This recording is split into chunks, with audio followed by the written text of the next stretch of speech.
ijambo ry'Imana, mbere na mbere hariho ijambo ry'Imana, mbere na mbere hariho ijambo ry'Imana, mbere na mbere hariho ijambo ry'Imana, mbere na mbere ryariho ryahoranye n'Imana, kandi iryo jambo ryari Imana, niryo ryaremye byose nta na kimwe kivuyemo, niryo ryaremye umucyo, umucyo mwiza. Ijambo ry'Imana niryo Mana ikomeye, ijambo ry'Imana niryo Mana ikomeye, ijambo ry'Imana niryo Mana ikomeye, ijambo ry'Imana niryo Mana ikomeye. Nta muntu wabonye Imana, nta muntu wumvise Imana, nta n'uwayikozeho atari muri ryo. Nta handi Imana ituye, nta handi Imana ikorera, nta handi Imana ibonerwa atari muri ryo.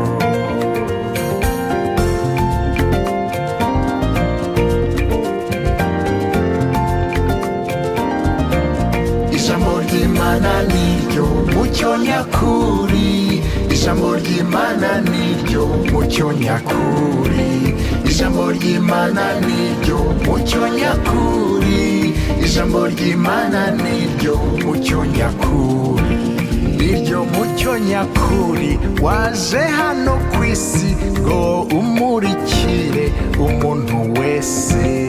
Jambo yabaye umuntu maze abana natwe, yuzuye ubuntu bwinshi n'ukuri kose.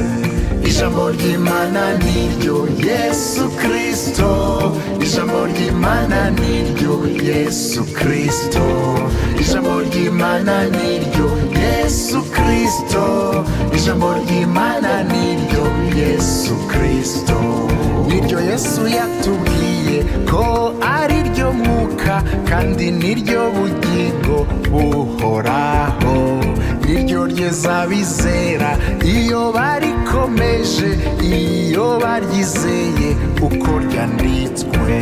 Ijambo ry'Imana riraryoshye cyane, ijambo ry'Imana riraryoshye cyane, ijambo ry'Imana riraryoshye cyane, ijambo ry'Imana riraryoshye cyane. Kuryumva ni byiza, kuryizera ni byiza, kurikorera ni byiza, byiza cyane. Kuribwiriza ni byiza, kuriririmba ni byiza, kurisingiza ni byiza, byiza cyane.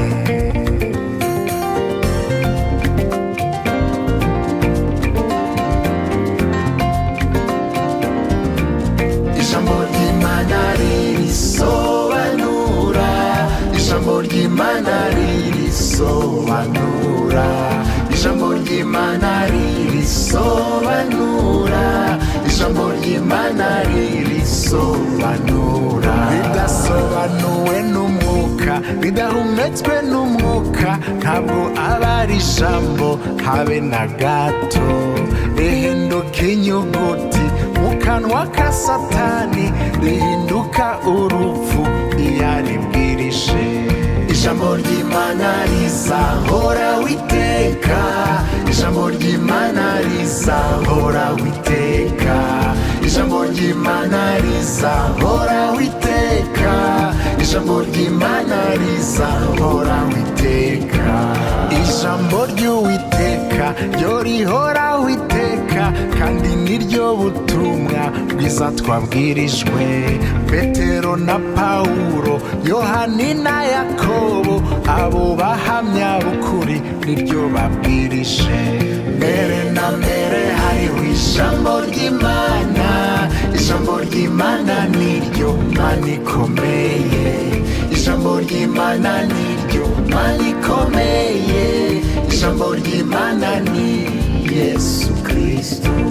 Ijambo ry'Imana riraryoshye cyane, ijambo ry'Imana ririsobanura, ijambo ry'Imana rizahoraho iteka, ijambo ry'Imana ni Yesu Kristo.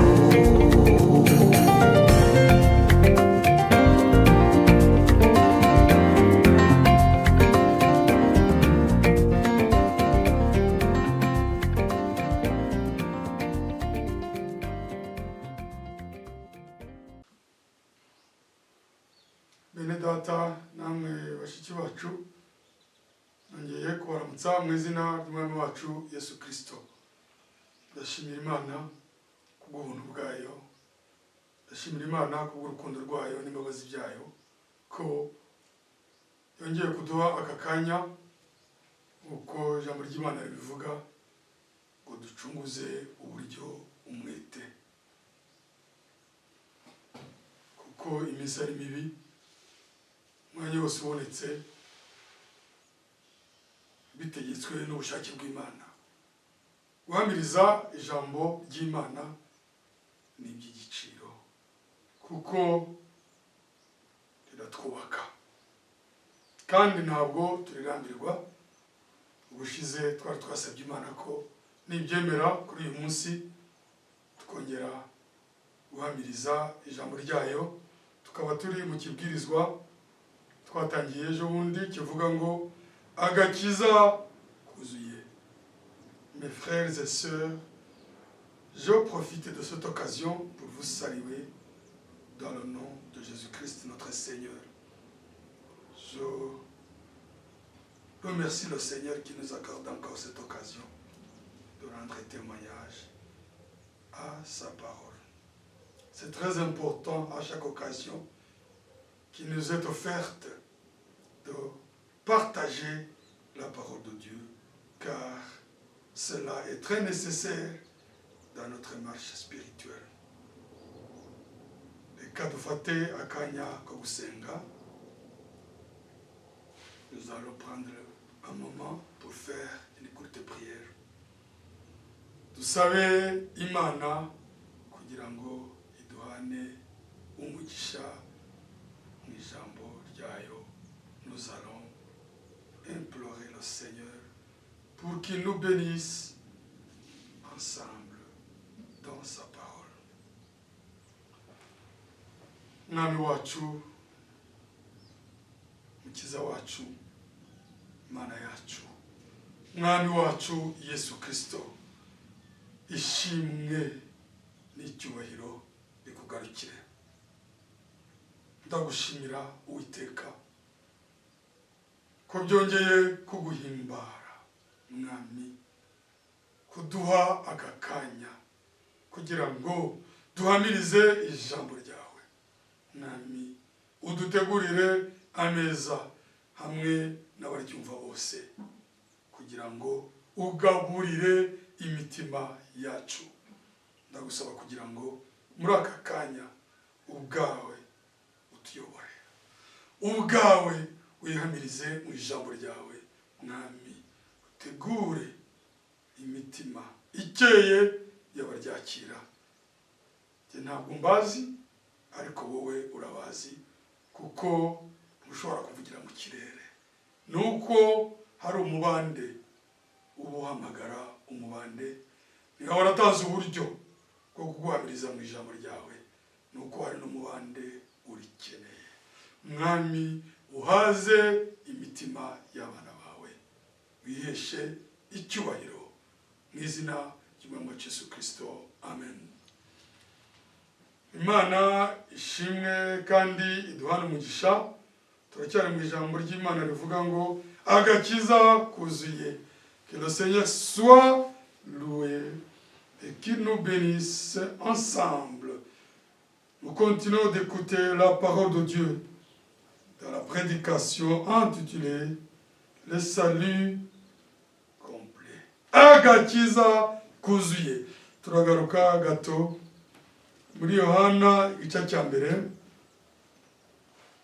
murongo wa 16 na 17. Yohani igice cya mbere murongo wa 16 na 17.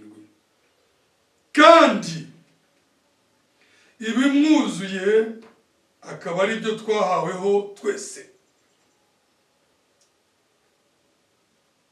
n'ubuntu bukurikira ubundi. Murongo wa 17. Kuko amategeko yazanywe na Mose, ariko ubuntu n'ukuri byo byazanywe na Yesu Kristo. Nous lisons en français Jean chapitre 1er, du verset 16 au verset 17. Et nous avons tous reçu de sa plénitude et grâce sur grâce. Verset 17. Car la loi a été donnée par Moïse. La grâce et la vérité sont venues par Jésus-Christ. Umwami Imana asuka umugisha utagabanije ku ijambo rye. Que le Seigneur déverse ses riches bénédictions sur sa parole que nous venons de lire. Ijambo rye tumaze gusoma, iryo twongera gushingiraho muri iki kibwiriza kivuga ku gakiza kuzuye. La parole de Dieu que nous venons de lire va encore nous servir de base pour cette prédication intitulée « Le salut complet ». Agakiza kuzuye. Iby'amategeko atabashije gukora, umwami wacu Yesu Kristo yabishoje ku musaraba. Ce que la loi était impossible de réaliser, le Seigneur Jésus-Christ l'a accompli sur le bois, sur la croix du calvaire. C'est ça le plein évangile. Ibyo amategeko atashoboye gukora, umwami wacu Yesu Kristo yabishoje i Kalvari. Ni umutangi mukuru. Ubwo nibwo butumwa bwuzuye, ntabwo duhamiriza ubutumwa bw'igice, ubutumwa butageze umuntu ku gakiza gashyitse ntacyo bwaba bumaze. Nous ne prêchons pas, nous ne rendons pas témoignage à un évangile partiel, incomplet, un évangile incapable de sauver les croyants complètement. C'est un évangile vide. Ubutumwa budashobora gutuma ubwizeye akizwa, abohorwa, abo umukristo wuzuye ntacyo bwaba bumaze, kuko intego y'umwami wacu Yesu Kristo ni ugukiza intore ze akazigeza ku gakiza kuzuye, kugezaho ibyo Pawulo yavuze bisohora mu Bagalatiya igice cya mbere, igice cya kane murongo wa 19 jusqu'à ce que ce qu'a déclaré l'apôtre Paul dans l'épître aux Galates, chapitre 4, verset 19, soit accompli. Nous pouvons les lire, nous allons les lire. Turabisoma. Bagalatiya igice cya kane murongo wa 19.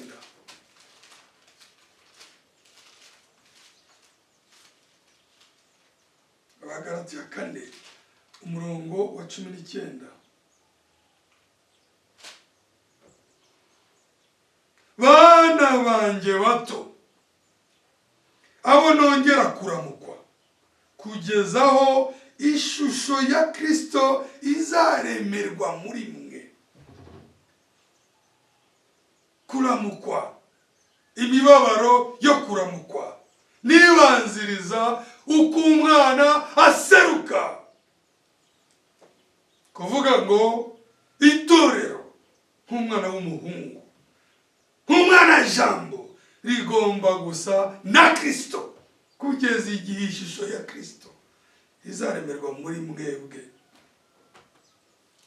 Galates chapitre 4 verset 19.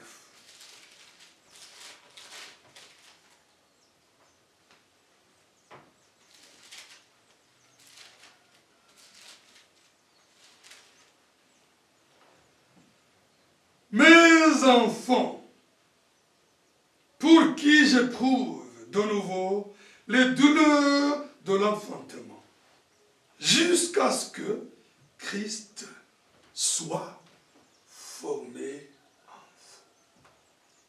jusqu'à ce que Christ soit formé en vous. C'est ça le but de l'évangile de Jésus-Christ. C'est pouvoir transformer, sauver, délivrer, façonner, achever l'œuvre de Dieu dans le croyant jusqu'à ce que le chef-d'œuvre qui est l'image de Dieu, qui est Christ, soit formé dans les croyants jusqu'à ce que l'époux et l'épouse, j'allais dire, soient confondus, soient semblables, inséparables, unis, jusqu'à ce que le but de Dieu soit réalisé. Kugeza igihe intego y'Imana igomba gusohorera. Niyo mpamvu ubutumwa bwiza bubwirizwa bana banjye bato abo nongera kuramukwa kugeza igihe ishusho ya Kristo izaremerwa muri mwebwe. Iyo niyo ntego y'ijambo ry'Imana. Ntabwo ari ukubona abayoboke. Amadini yose afite abayoboke nk'uko Matayo 23 abivuga. Abantu birukanga imisozi n'ibibaya bigisha kugira ngo babone babakurikira, ngo bababona bakabarusha inshuro ebyiri kuba abana bo kurimbuka. Intego ya Kristo mu itorero ry'Imana nzima si ugushaka abayoboke, ni ukubyara abana bagomba kurerwa n'ijambo ry'ukuri ritavangiye kugeza igihe basa n'Imana, kugeza igihe basa na Kristo. Iyo niyo ntego y'ubutumwa bwiza. Iyo niyo ntego y'ijambo ry'ukuri. Ariko intego y'abashinga amadini y'abasenga bafite intego zinyuranye. Ariko umwami wacu Yesu Kristo nk'uko yabivuze muri Matayo 16 guhera ku murongo wa 16 kugeza ku wa 18, yere kuko azubaka itorero rye yaravuze ngo nzubaka itorero ryanjye kuri urwo rutare rwo guhishurirwa, rwo kumenya no kunyizera, kandi amarembo y'ikuzimu ntazarishobora. Abantu bubaka amadini yabo, Kristo nawe yubake itorero rye, afite intego kugeza igihe abana b'Imana bazasa nayo. Ibyo birasaba kuko uri kubwirizwa, birasaba kuko uri guhamirizwa, birasaba kuko uri kwizerwa. Mes enfants, pour qui j'éprouve les douleurs de l'enfantement jusqu'à ce que Christ soit formé en vous. C'est ça le salut complet. C'est pas pour que les gens puissent adorer, pour que les gens puissent chanter. Ce n'est pas ça le but primordial de l'évangile. Adorer, il faut adorer.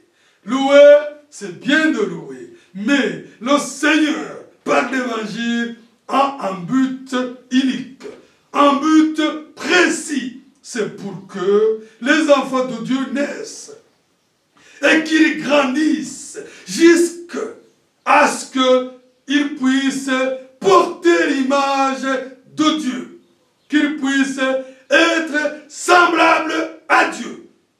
L'homme était créé à l'image de Dieu.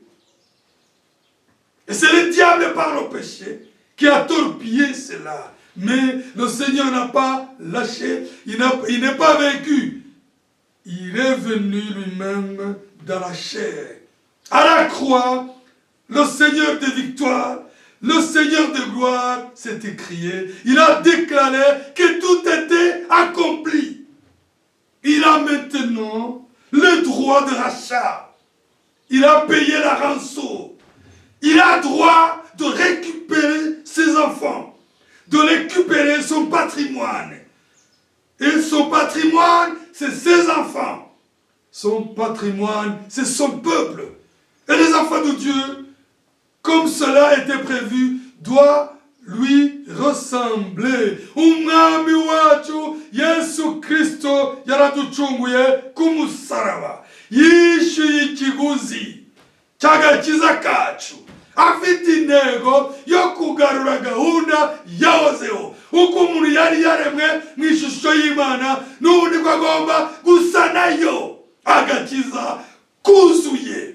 Niyo mpamvu nk'uko twabisomye muri Yohana igice cya mbere umurongo wa 16 n'uwa 17, amategeko yonyine ntabwo yari kubishobora. Mu gihe cy'amategeko, mu gihe cya Mose, amategeko yari igicucu, ariko ateganyiriza Kristo. La loi, c'était l'ombre des choses à venir, mais le corps, l'accomplissement, la réalisation, c'est en Jésus-Christ. Amategeko ntabwo yari kudukiza. Amategeko ntabwo ari mabi. Amategeko yerekanaga gukiranuka, ariko adatanga ubuzima bwako, adatanga imbaraga zo kubigeraho. Kuno gukiranuka naho twaguhungira, kandi ariyo ntego y'Imana. Imana y'isezerano rya kera ntabwo yahindutse. Iby'isezerano rya kera ryategekaga kera byasohoye muri Kristo. Amategeko yazanywe na Mose, ariko Kristo we yazanye ubuntu n'ukuri. Amategeko ni ukuri, amategeko ntabwo ari ikinyoma, amategeko arera, amategeko aratunganye. Ahubwo umuntu wa kamere ntabwo yayashobora, ariko Kristo yaje gusoza iby'amategeko yananiwe. Witeka ahimbazwe. Que le Seigneur soit loué. La loi est sainte, la loi est parfaite, la loi est véritable. Seulement, l'homme naturel n'a pas la force d'accomplir ce que la loi exige. Le Seigneur Jésus-Christ, par sa grâce, à la croix du Calvaire, il est venu avec la grâce, avec la miséricorde, pour donner la force à ses enfants de vivre les exigences de la loi. C'est cela la foi correcte. L'on ne peut pas séparer la vérité de la grâce.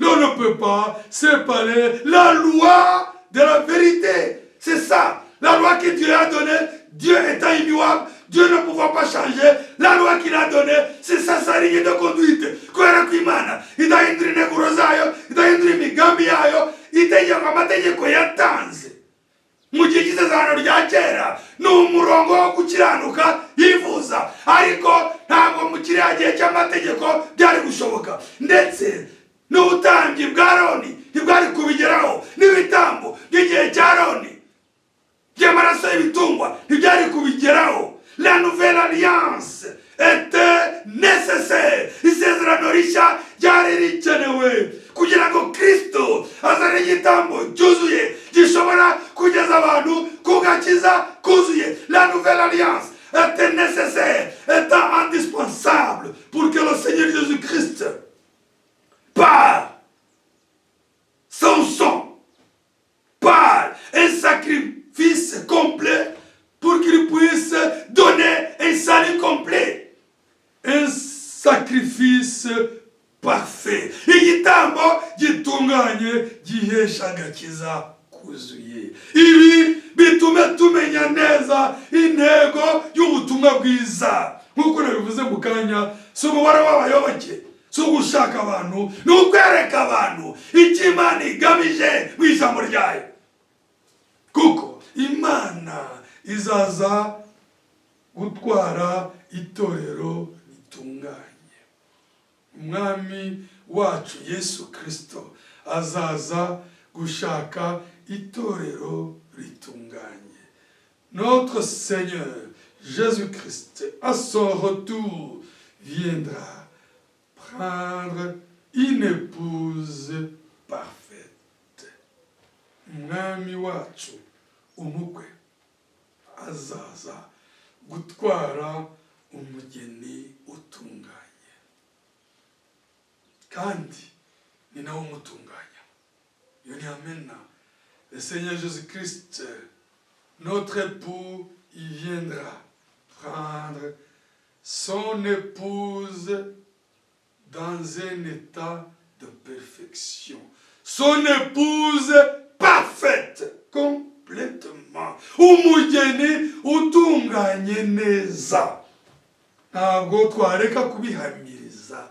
Nubwo tuzi ko kubwacu tutabyishoboza, ariko niyo mpamvu twizera Yesu Kristo wabambwe.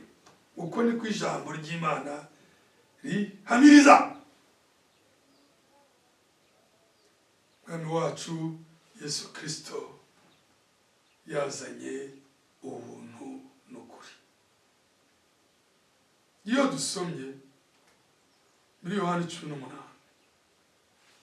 murongo wa 37 dusanga ko Yesu Kristo ataje gukuraho ukuri kw'amategeko, yaje guhamiriza ukuri. Iyo tuvuze ukuri, kuri ni ijambo ry'Imana, kandi ntiwatandukanya isezerano rya kera n'irishya. Oya, kuko isezerano rya kera ryateganyaga irishya. Isezerano rya kera ryerekanye umurongo nuko Imana ishaka ko tumera. Isezerano rishya riza gusohoza uwo murongo. Isezerano rya kera ni ugusohora kw'irishya. Isezerano rishya ni ugusohora kw'irya kera. Mbabarire. La nouvelle alliance, c'est l'accomplissement de l'ancienne alliance. Le Nouveau Testament, c'est l'accomplissement de ce que Dieu a dit par les prophètes dans l'Ancien Testament. À commencer par Moïse, les prophètes, les psaumes, comme le Seigneur l'a témoigné avec les disciples qui allaient à Emmaüs. Nk'uko umwami yabihamirije mbere y'abigishwa bajyaga Emawusi, ngo ahera muri Mose n'abahanuzi n'amazaburi, ngo abereke ibimuhamiriza byose. Ntiwatandukanya isezerano rya kera n'irishya, ngo bigire ibintu bibiri bitandukanye. Icyo gihe ntabwo wahishuriwe. Uw'Imana yihishuriye abona Kristo mu isezerano rya kera no mu rishya. Iby'Imana yateganyaga ishaka ko abantu bazayizera, yabiteganije ku kanwa k'abahanuzi, ibisohoza muri Yesu Kristo. Niyo mpamvu natwe abana b'Imana twizera Bibiliya n'ijambo rimwe, nta wayitandukanya, kuko Bibiliya irisobanura, Bibiliya irihamiriza. Nari mvuze ngo dusome muri Yohana 18 murongo umwe gusa wa 37.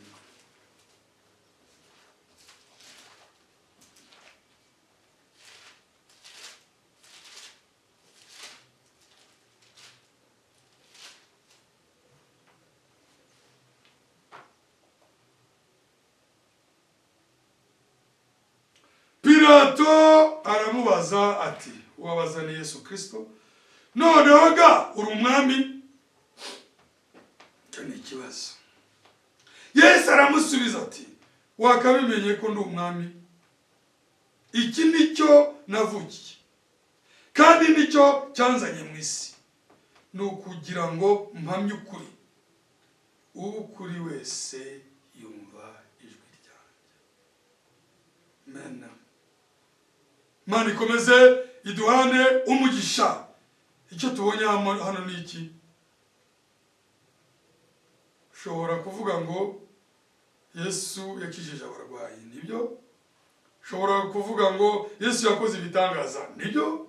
Ushobora kuvuga ngo Yesu yagabunze amafi, nibyo? Ushobora kuvuga ngo Yesu yatubuye imigati, nibyo? Ushobora kuvuga ngo Yesu yagenje hejuru y'inyanza, nibyo. Ariko muri ibyo byose ubutumwa bwamuzanye ku isi, niwe ubyivugiye ngo iki nicyo navukiye, kandi nicyo cyanzanye mu isi. ni ukugira ngo mpamye ukuri, ukuri wese yumva ijwi ryanjye. Ubutumwa rukumbi, intego y'umukiza wacu si uguhakana ukuri kw'ijambo ry'Imana, si ukuripfobya cyangwa kurigabanya, ahubwo yazanywe no kurihamiriza. Haleluya! Iyo niyo ntego. Ese iyo ntego yarahindutse?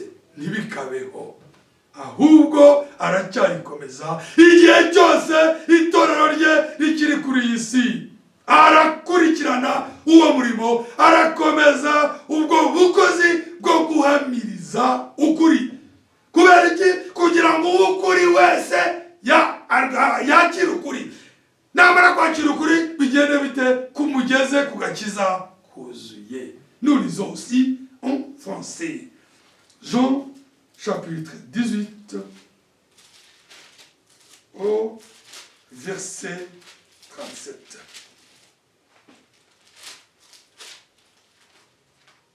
Jean chapitre 18 verset 37. Pilate lui dit: Tu es donc roi? Jésus répondit: Tu le dis, je suis roi. Je suis né et je suis venu dans le monde pour rendre témoignage à la vérité. Quiconque est de la vérité écoute ma voix. Que le Seigneur bénisse sa parole abondamment. Le Seigneur Jésus-Christ a fait beaucoup de choses. Il a guéri les malades, c'est vrai. Il a ressuscité les morts, c'est vrai. Il a fait les miracles, c'est vrai. Il a fait tant de choses. Mais l'unique mission, la tâche ultime qui lui a amené sur cette terre, c'est bien lui qui le déclare.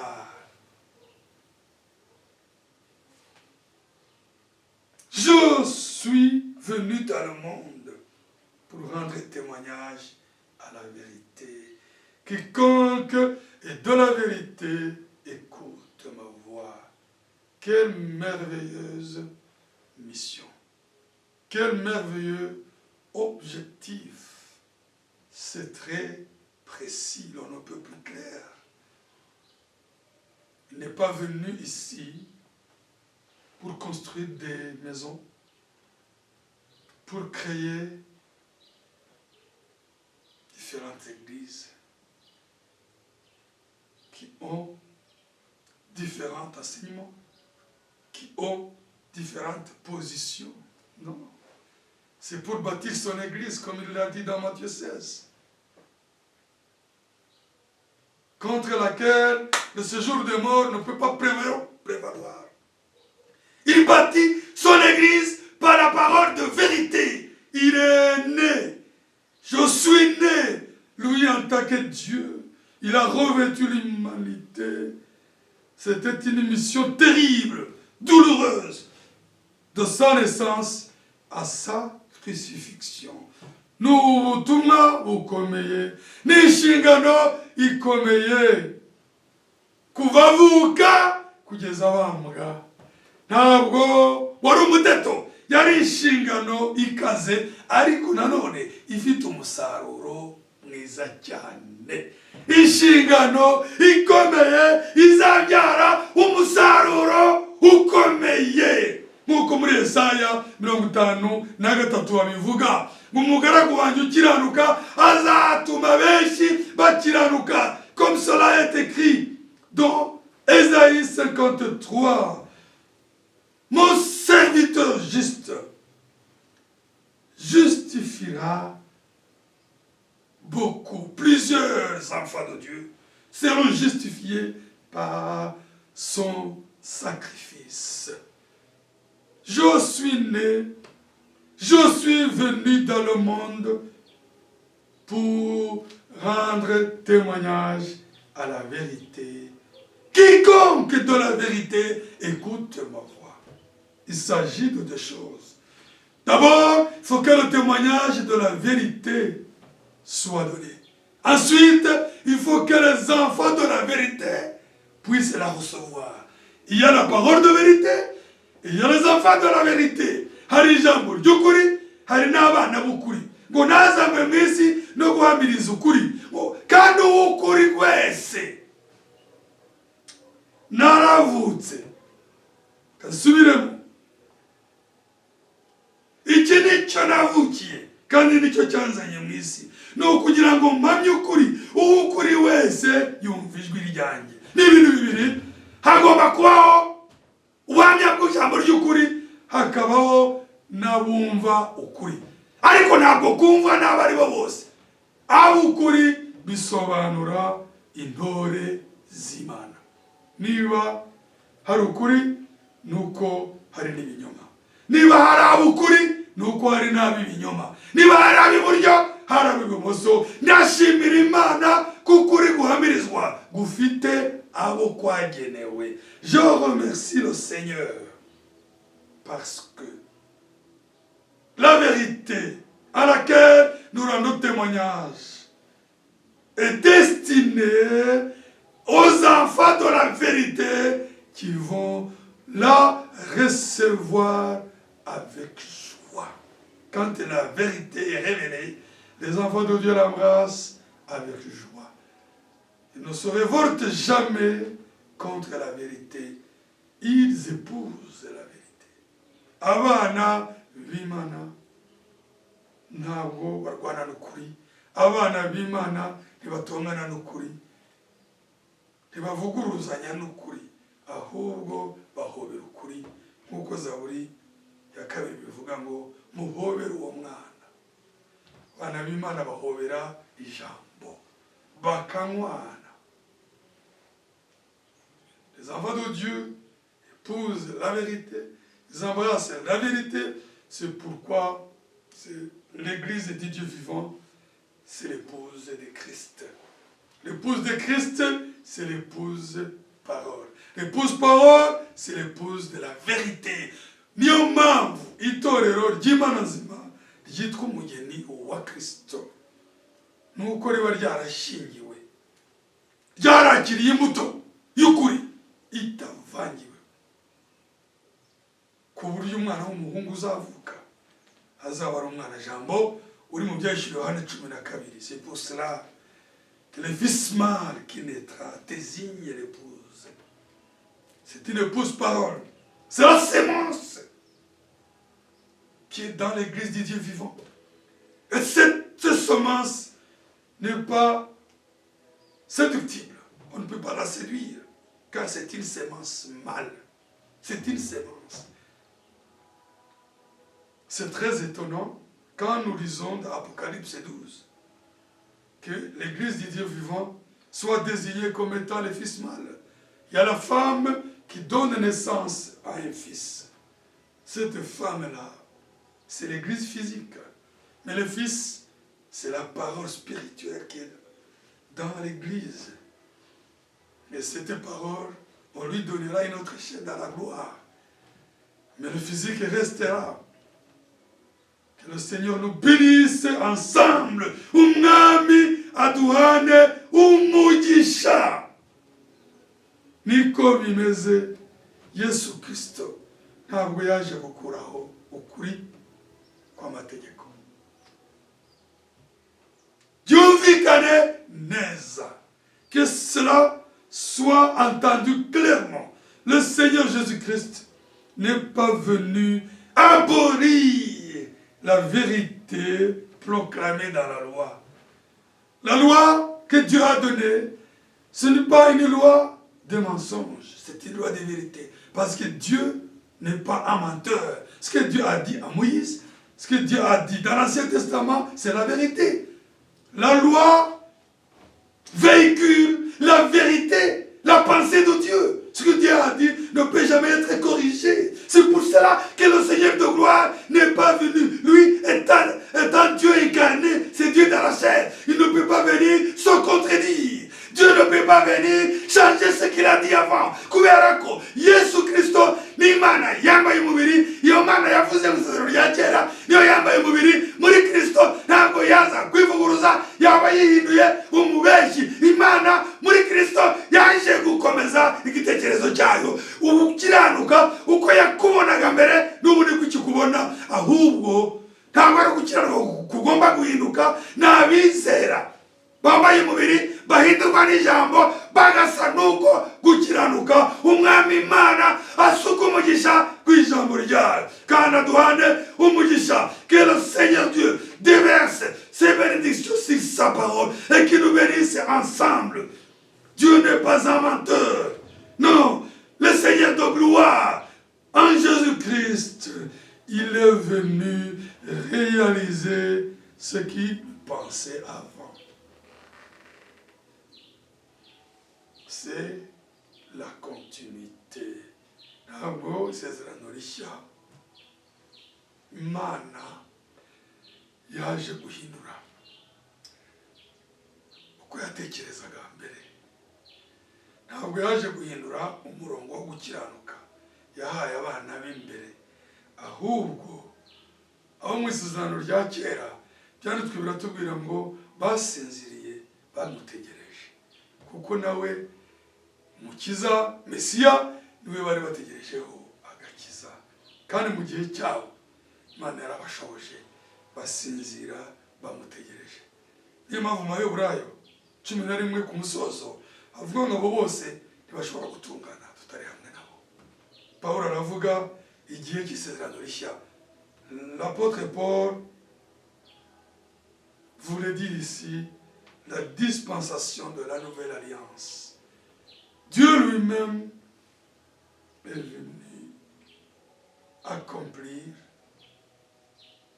rendre capable ses enfants de vivre ce que la loi exige. Ça, c'est le plein évangile. On ne peut pas couper en morceaux la parole de Dieu. On ne peut pas diviser la pensée de Dieu et faire dire la parole de Dieu le contraire de ce qu'elle a dit avant. La parole de Dieu est en tout. La parole de Dieu est complète. L'Ancien Testament et le Nouveau Testament forment en tout. C'est la pensée de Dieu. Dans l'Ancien Testament, le Seigneur a prédit ce qui devait se réaliser. Dans le Nouveau Testament, le Seigneur a accompli ce qu'il avait prédit. Ce qu'il a donné ne doit pas changer. La loi, ce n'est pas la loi de Moïse. C'est une expression qu'on utilise, mais ce n'est pas vrai. C'est la loi de Dieu donnée à Moïse. Ntabwo ari amategeko ya Mose. Ni amategeko y'Imana yahaye Mose. Mu gihe cy'amategeko, mu Kinyarwanda bavuga amategeko. Mais c'est une loi qui renferme une seule loi de Dieu, qui renferme sa volonté, c'est la loi. On ne peut pas dire ça au pluriel, c'est la loi de Dieu. Laquelle loi de Dieu a exprimé à ses prophètes. Et le même Dieu est venu la réaliser, la rendre vivable à travers Jésus-Christ, qui est notre Dieu et notre Sauveur. Itegeko ry'Imana nagara amategeko menshi. Imana yahaye abahanuzi. Kubera ko abantu batari kurishobora kubwabo, kubwa kamere yacu ntitwari kurishobora. Imana yaje kurisohoza muri Kristo. Imana iduhane umugisha, que le Seigneur nous bénisse. Nous lisons dans l'évangile de Matthieu. L'évangile de Matthieu, chapitre 5, verset 17 à verset 20. Ubutumwa bwiza bwa Matayo, igice cya 5, umurongo wa 17 kugeza ku wa 20.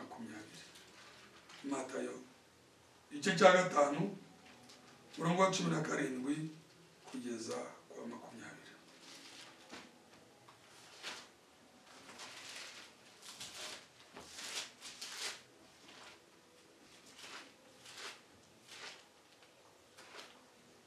Matayo 5:17 kugeza kuri 20. Mwitekereza ko naje gukuraho amategeko cyangwa ibyahanuwe. Sinaje kubikuraho, ahubwo naje kubisohoza. Amen. Mwitekereza ko naje gukuraho amategeko cyangwa ibyahanuwe.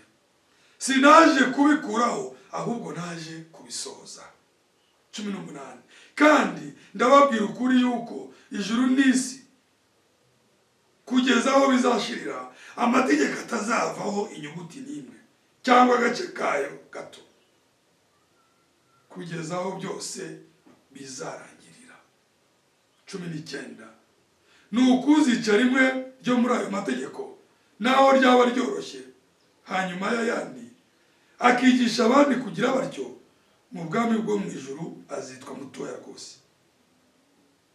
Ariko uzayakora akayigisha abandi, mu bwami bwo mu ijuru azitwa mukuru. Kandi ndababwira yuko gukiranuka kwanyu ni kutaruta uko abanditsi n'abafarisayo, mutazinjira mu bwami bw'Imana. Ibi birumvikana neza.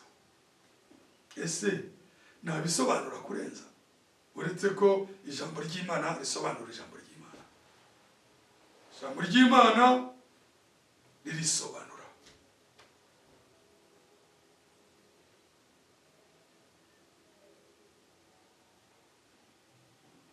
Hari umuhanga wanditse aravuga ngo diyama niyo ikata diyama.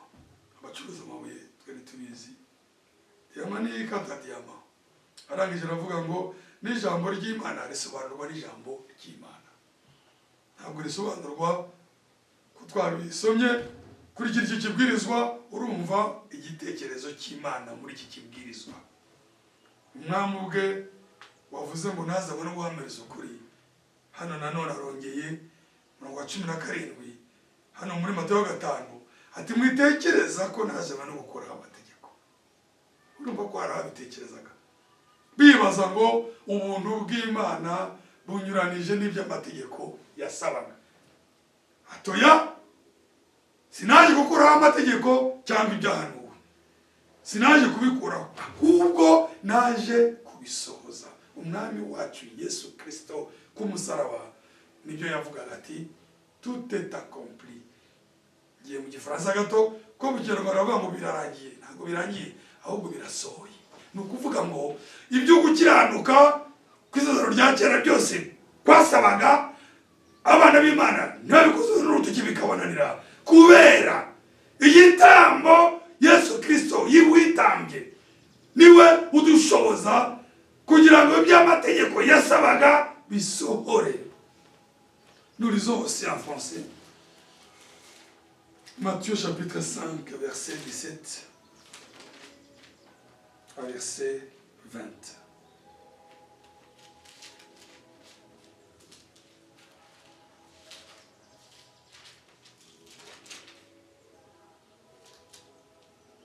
Matthieu 5. Ne croyez pas que je sois venu pour abolir la loi ou les prophètes. Je suis venu non pour abolir, mais pour accomplir. C'est merveilleux, c'est ça sa mission. Il avait dit dans Jean chapitre 18, verset 37, qu'il est venu dans le monde, je suis venu dans le monde pour rendre témoignage à la vérité. Et je vous ai dit que cette vérité, c'est la parole de Dieu, exprimée dans l'Ancien Testament, mais qui ne pouvait pas être réalisable, car la nature humaine en est incapable. Uko gukiranuka, uko kuri, kumuzaro rya kera, ntabwo umuntu yari kugushobora kugushyira mu bikorwa kubw'intege nke za kamere y'umuntu, ariko kubw'ubuntu bw'Imana, kubw'imbabazi zayo, kubwa Kristo. Nicyo icyamuzanye ni ukugira ngo asohoze, pas pour l'abolir, pas pour changer, pas pour la diminuer, mais c'est pour l'accomplir parfaitement. Yaje kugabanya. Nibyo avuga mu mirongo ikurikira. Il n'est pas venu abolir ni diminuer la loi. Verset 18. Car je vous le dis en vérité, tant que le ciel et la terre ne passeront point, il ne disparaîtra pas de la loi un seul iota. Vous voyez, ce ne sont pas beaucoup de lois. C'est la loi. Dieu a une seule loi, c'est sa justice. Il ne s'agit pas de 10 commandements de quoi, non. C'est la loi de Dieu. C'est la justice de Dieu. C'est la sainteté de Dieu.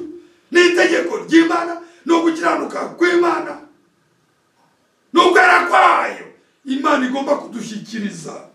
Mu Kinyarwanda baravuga amategeko, murongo wa 18, ngo kandi ndababwira ukuri yuko ijuru n'isi kugeza aho bizashirira amategeko atazavaho inyuguti n'imwe cyangwa agace kayo gato kugeza aho byose bizarangirira.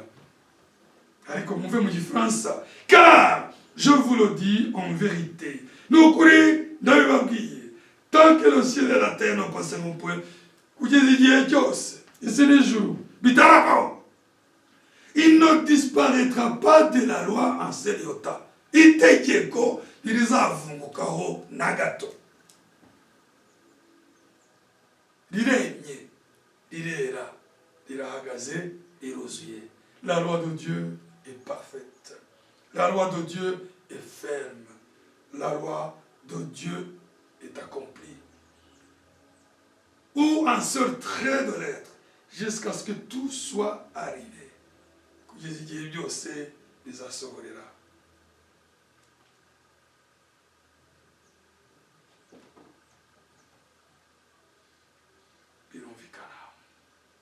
C'est très clair. Umwami wacu Yesu Kristo twizera cyangwa duhamiriza abantu ngo bamwizere, ntiyazanye ukundi kwizera, ntiyazanye ukundi gukiranuka, ntiyahimbye ukundi kwera, kuko Imana yo mu isezerano rya kera niyo yaje muri Kristo. Nibyo dusoma mu Bakorinto ba kabiri igice cya 5 murongo wa 19. Ntabwo Kristo yazana ukundi gukiranuka kutari uko Imana yasabye ko kubaho kuva na mbere. Bakorinto ba kabiri 5:19.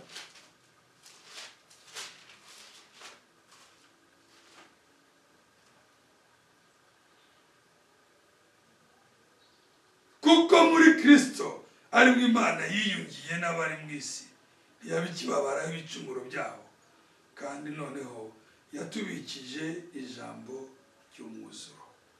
Katuri mu Gifaransa indimi ziruzanya. Bakorinto ba kabiri 5 ni byiza cyane. Bakorinto ba kabiri 5:19. C'est très merveilleux. Nous lisons 2 Corinthiens chapitre 5 verset 19. Car Dieu était en Christ. Voilà. Réconciliant le monde avec lui-même. Nahitamo ururimi nkarusobanura kuko ruratomoye. Car Dieu était en Christ. Kuko Imana yari muri Kristo. Ibyo bivuze iki? Sindi Imana yaje mu isezerano rishya. Ni ya Mana yo mu rya kera. Bivuze ngo igitekerezo cyayo nticyahindutse. Ce n'est pas un autre Dieu qui est venu dans le Nouveau Testament. C'est le même Dieu qui est venu dans le Nouveau Testament. Et sa pensée reste la même pensée. Il ne peut pas changer sa pensée. Il ne peut pas changer sa volonté et sa ligne de conduite. Imana ntabwo yahindura igitekerezo cyayo, kuko Imana ntihindagurika.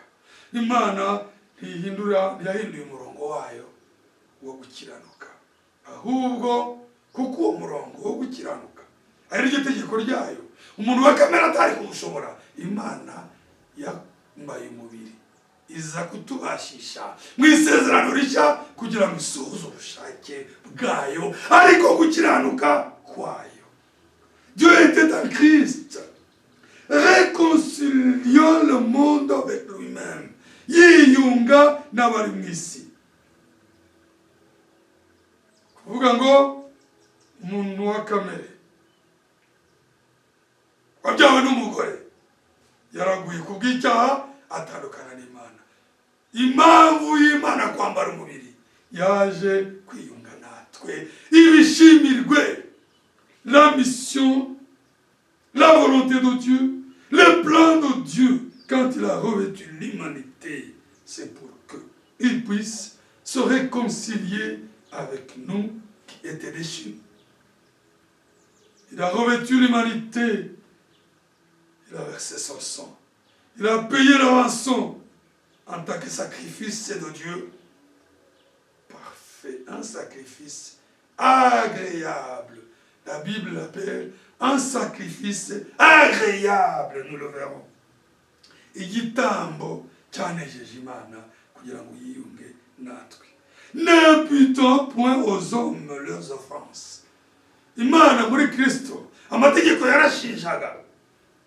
Impute ni ugushinja. Amategeko yarahari ngo aturege, ariko Imana muri Kristo ku bana bayo ntiyaje kuturega, yaje kutubohora no kutubabarira. La loi était là pour condamner le pécheur, pour accuser le pécheur. Mais en Christ, Dieu miséricordieux, par sa grâce, il est venu pardonner, faire grâce, délivrer le pécheur et, bien sûr, les rendre capables de vivre sa vérité, sa parole, pour qu'il puisse atteindre la perfection. Mategeko yarabereyeho kureba umunyabyaha, kumucira urubanza no kumwemeza ko ari mubi. Kristo wayatanze, Imana yayatanze, yari ifite umugambi ubwayo y'ukuntu ayo mategeko atakumvirwa na kamere y'ubwayo, mu mbabazi zayo, mu buntu bwayo, ku bana bayo bazayizera, izasohoza uko gukiranuka kw'amategeko muri twebwe abizera.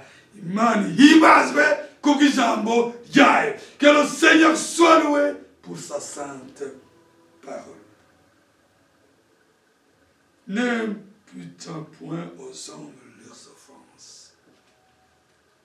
Christ n'est pas venu pour accuser ni imputer. Il a mis en nous la parole de la réconciliation. Ici, c'est l'apôtre Paul qui parle. En tant qu'ambassadeur de Christ, il est porteur de l'évangile de réconciliation.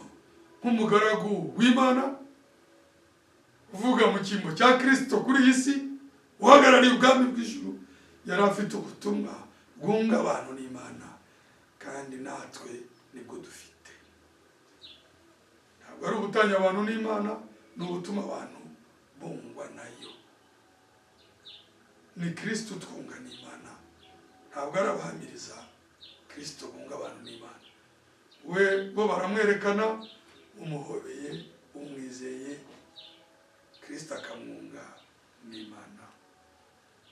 Les porteurs de la parole de vérité rendent témoignage à la vérité. Ce ne sont pas les prédicateurs qui réconcilient les croyants avec Dieu, mais c'est la parole de vérité que les enfants de Dieu reçoivent. C'est Christ lui-même qui réconcilie les croyants avec son Dieu, qui réconcilie le pécheur avec le Dieu saint. Et c'est cette parole-là qui nous délivre. C'est Jésus-Christ qui a dit aux hommes qui avaient cru en lui que vous connaîtrez la vérité, et la vérité vous rendra libre. Yesu Kristo yabwiye abantu bamwizeye ati muzamenye ukuri kandi ukuri kuzababatura. Turimo dusoza katwasome Yohani 8 umurongo wa 31 na 32. Jean chapitre 8 verset 31 jusqu'au verset 32.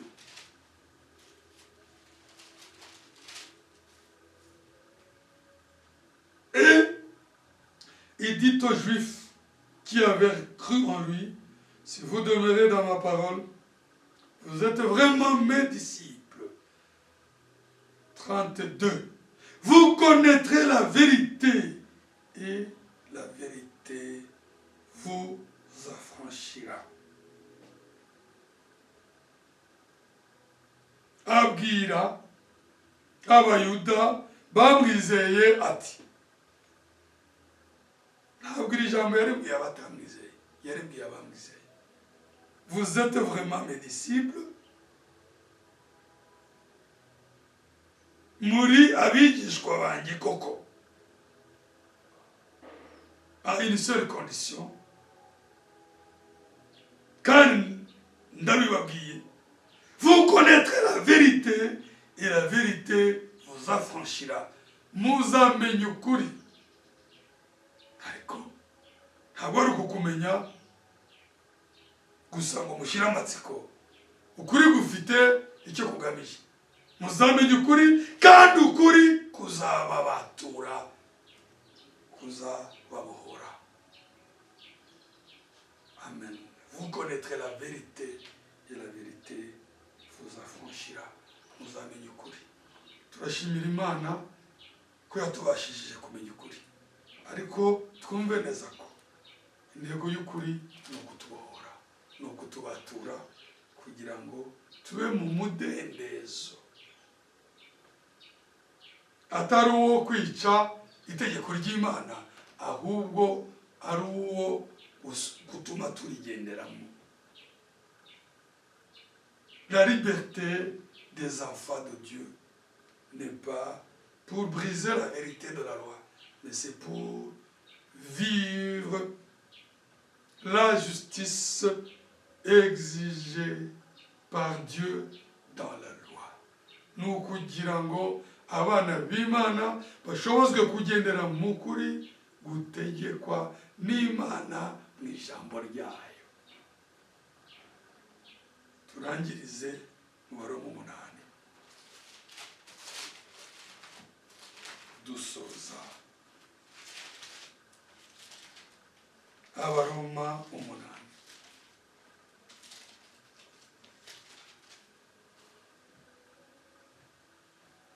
umurongo wa mbere. Baroma 8 umurongo wa mbere kugeza ku wa 4.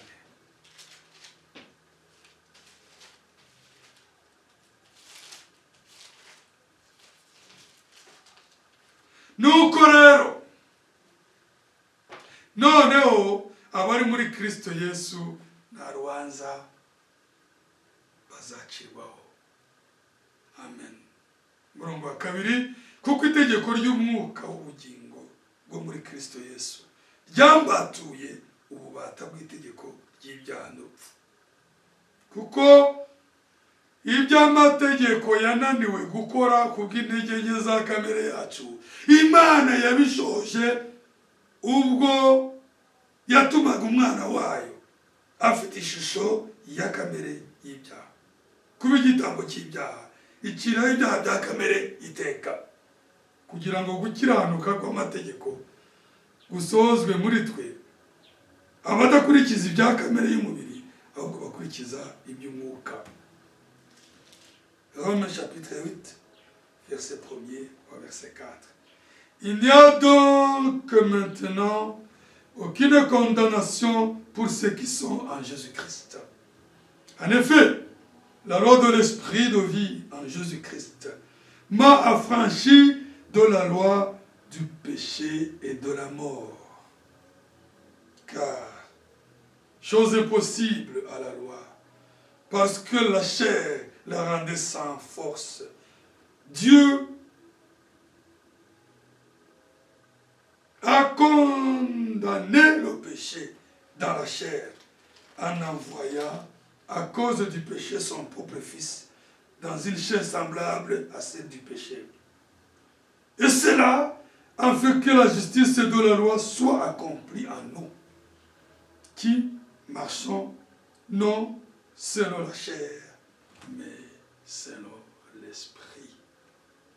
Imana umugisha ijambo ryayo. Hano icyo tubonye ni uko hari amategeko abiri. Hari itegeko rya mbere rya kamere ridashobora gukiranukira Imana. Itegeko rikorera mu ngingo zacu muri kamere twavukanye ntabwo ryashobora gusoza gukiranuka kw'Imana. Ariko itegeko ry'umwuka muri Kristo ryatubohoye itegeko rya kamere ririrusha imbaraga.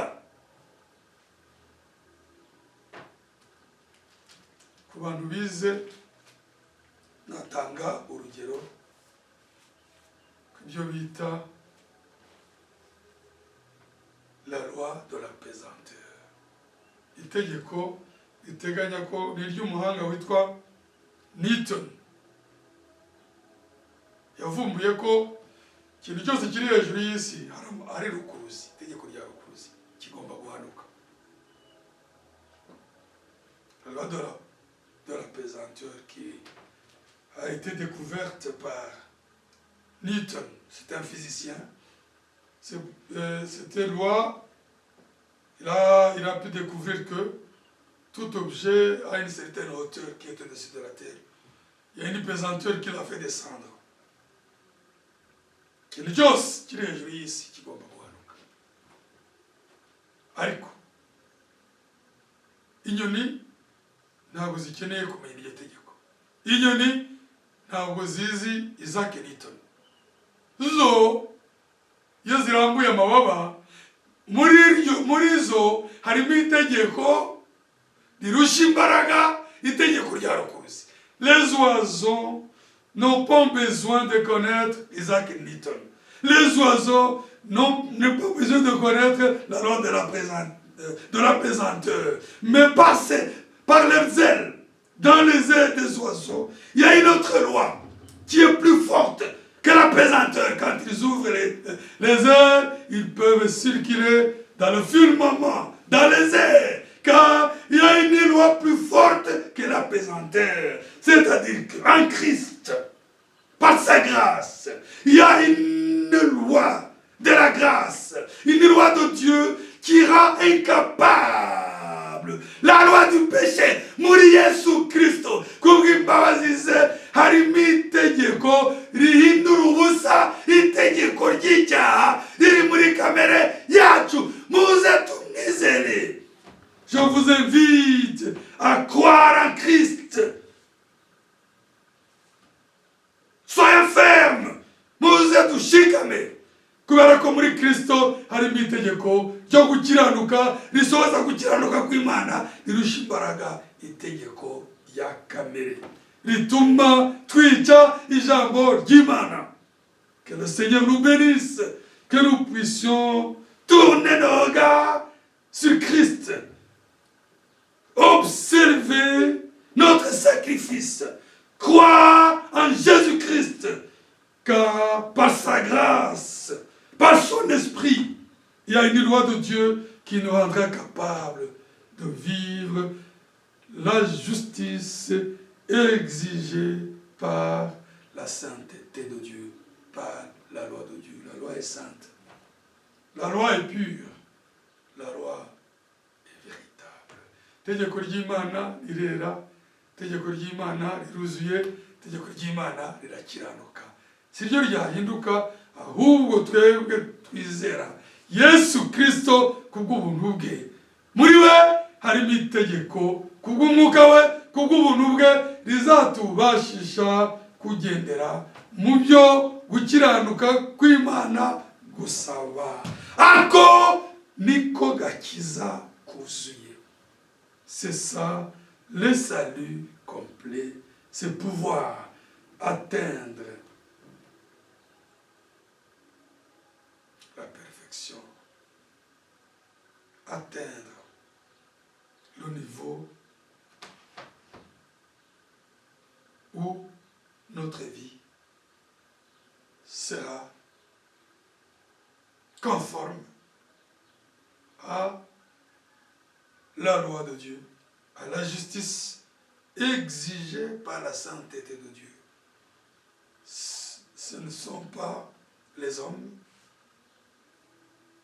ce n'est pas moi qui peux le faire. Ce n'est pas toi qui m'écoutes qui peux me rendre capable de le faire. Moi non plus, je ne peux pas te rendre capable de le faire. Mais si nous croyons en Christ et que nous embrassons la parole de vérité, alors la parole de vérité, c'est une loi qui annule la loi du péché. Comme j'ai donné cet exemple des oiseaux qui n'ont pas besoin de connaître la loi de la pesanteur, mais dans les oiseaux, parce que c'est comme cela que Dieu les a créés.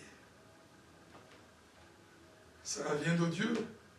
Les oiseaux n'ont pas besoin de faire des entraînements pour pouvoir voler.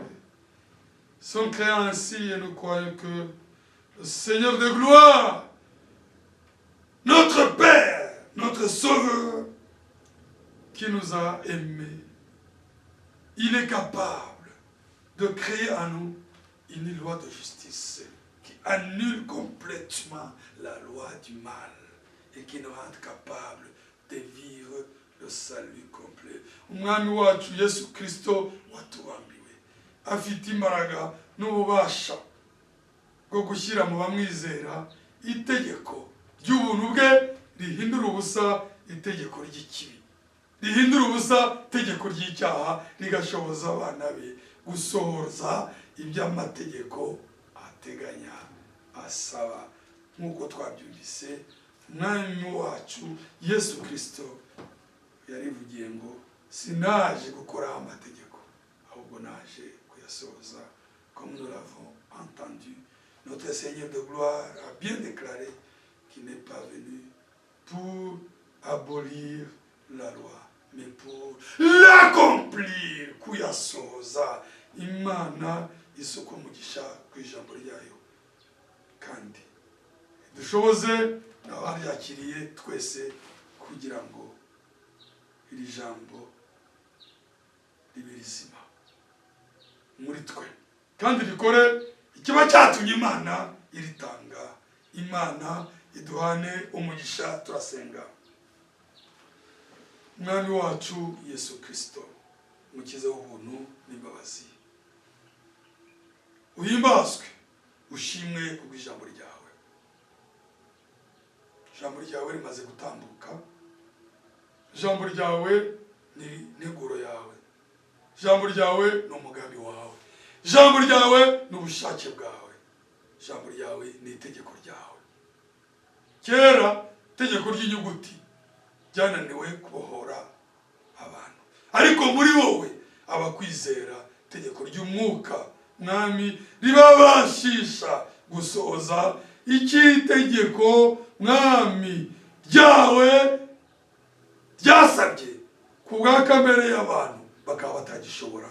Ndagusaba kugira ngo mwami usuke umugisha kuri iri jambo, baryakiriye twese uduhe umugisha kugira ngo usohoze ubushake bwawe muri twebwe, kandi nubyemera uzatwongera akanya nk'aka mwami, twongere tuguhamirize dusabanire mu ijambo ryawe mu izina ry'umwami wacu Yesu Kristo, amen. Witeka duhane umugisha. Que le Seigneur nous bénisse ensemble. nawe ubutaha Imana nibishaka, si Dieu le veut, nous allons encore communier autour de sa parole. À la prochaine fois. Amen.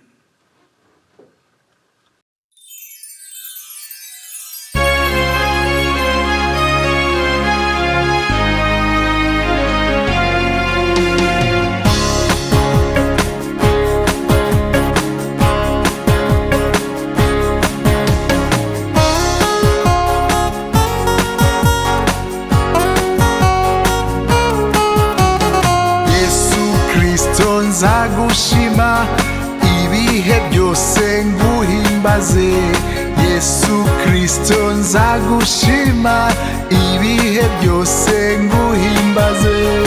Urukundo rwawe ni rwiza, amahoro yawe ni meza, ibyo ukora byose ni byiza. Yesu Kristo nzagushima ibihe byose nguhimbaze, umutima wanjye uzagushima, ibindimo byose biguhimbaze.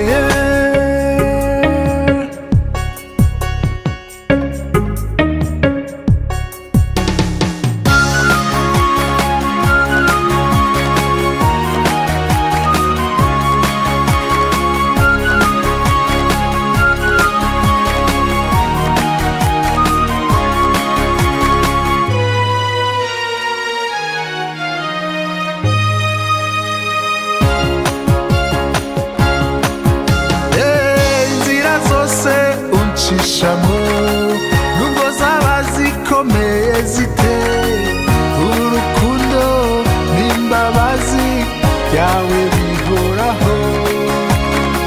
Nubwo umuraba ukomeye ute, nubwo intare zatontoma zite, urukundo n'umuraba byawe bihoraho. Nzakomeza urugendo nubwo rwose rukomeye, nziringira ko turi kumwe kandi wowe ushobora byose. Urukundo rwawe ni rwiza, amahoro yawe ni meza, ibyo ukora byose ni byiza. Yesu Kristo nzagushima ibihe byose nguhimbaze.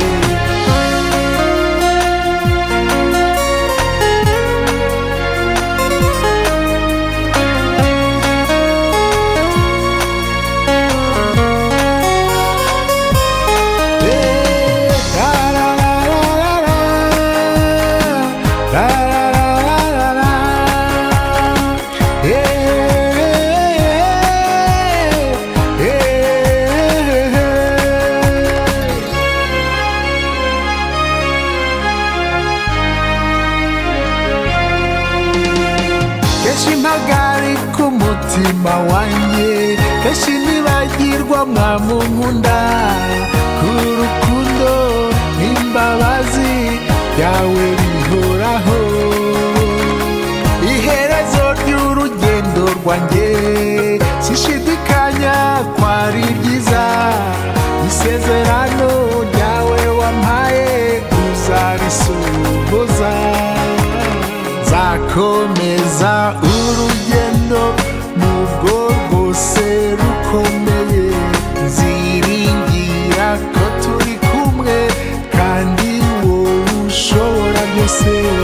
Urukundo rwawe ni rwiza, amahoro yawe ni meza, ibyo ukora byose ni byiza. Yesu Kristo nzagushima ibihe byose nguhimbaze, umutima wanjye uzagushima, ibindimo byose biguhimbaze.